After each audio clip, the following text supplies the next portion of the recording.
I'm Kaelyn Moore, and welcome to my attic, where I discuss the internet's dark curiosities. So our society is, I would say, obsessed with killers. True crime is still one of the most popular genres for documentaries and podcasts, and now we have all of these fictional shows and movies about them. But I've had this feeling kind of for a while now that some people are taking this a bit too far, you know? One time I went to the bank and I saw a woman wearing a "Choke Me Like Bundy, Eat Me Like Dahmer" t-shirt, and I thought to myself, there seems to be some fundamental disconnect happening. And I really think that this disconnect was on full display this past week when Ariana Grande went on Penn Badgley's PODCRUSHED podcast, because she starts telling a story about when a young fan asked at a Q&A of other young fans if Ariana could have dinner with anyone dead or alive, who would she pick? And this is what she said. And I was like, oh, you're so cute. Who, Mom and Dad, is it okay if I give the real answer? And they were like, sure, I guess. What's the answer? And I was like, I mean, Jeffrey Dahmer's pretty fascinating. I think I would have loved to have met him. Sorry, what? I think the funniest part about this clip is that no one asked her to tell this story. She just fully offered it up out of nowhere. The question that they asked before that was about the casting process for her music videos. So immediately, this clip got cut out of a 2-hour interview they did together, and it started spreading around the internet because people seemed to be a little horrified. Like, one person said, "He's very fascinating and I'd love to meet him, huh? I'd say that about like Marilyn Monroe or something, but Jeffrey Dahmer?" And then another person said, "How is this okay? He horrifically unalived young men. I wonder how their family would feel about this. This is beyond me."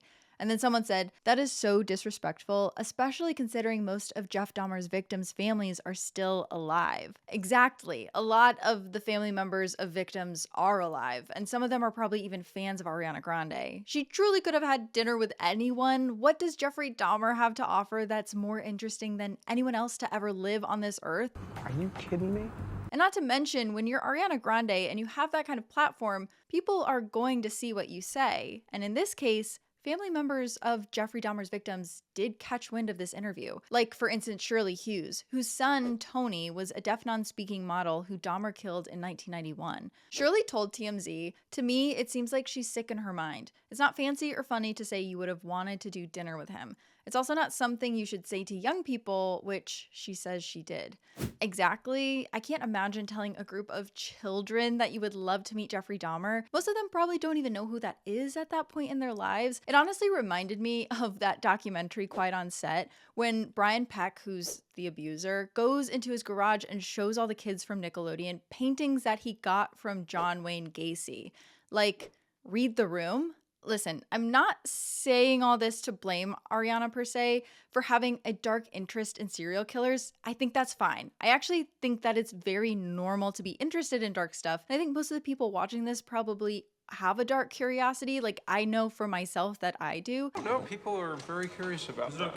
And if you have a dark curiosity, make sure you like this video, subscribe to this channel, and hit the notification bell so you never miss a dark video of my creation. But it's when we start putting these people on pedestals as dream dinner guests or potential love interests that it starts to cross this weird boundary. And this is where I want to talk about something that you guys actually sent me this week. It's something that's going on right now, and it's the case of Wade Wilson. So like I said, this was actually something that was sent to me by you guys, so you can send me stuff that's on your mind in the comments and I'll take a look at it. So Wilson killed 2 women in 2019, and he has recently become the subject of many thirst traps on the internet.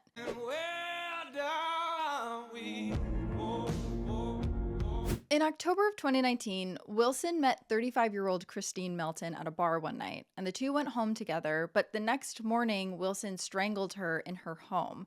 And hours later, Wilson met Diane Ruiz, a mother of 2. He lured her into his car and he strangled her. And he then threw her body out of the vehicle and ran over it about 20 times. And it said that he did all of this to experience the thrill of killing for no other reason but that. And in the middle of this attack, he actually called his father to ask him for help. And his father realized that his son had no remorse for what he had done. Just listen to how his father described that phone call. What's his demeanor as he's telling you? He was excited. You say excited, what do you mean by that? I felt like he was wanting me to feel the way he felt about it. Did he seem proud of it? Yes. So, as the news of Wilson's horrible crimes and court proceedings were spreading around the internet, the comments on those videos were out of control. Like, one person here just says, "Why he kinda," and then another person says, "He can stay at my house on house arrest. I'll keep an eye on him." Wade, of course, is not being given house arrest. He was given a death sentence for his horrible crimes and his lack of remorse. So you are more than welcome to go keep him company there.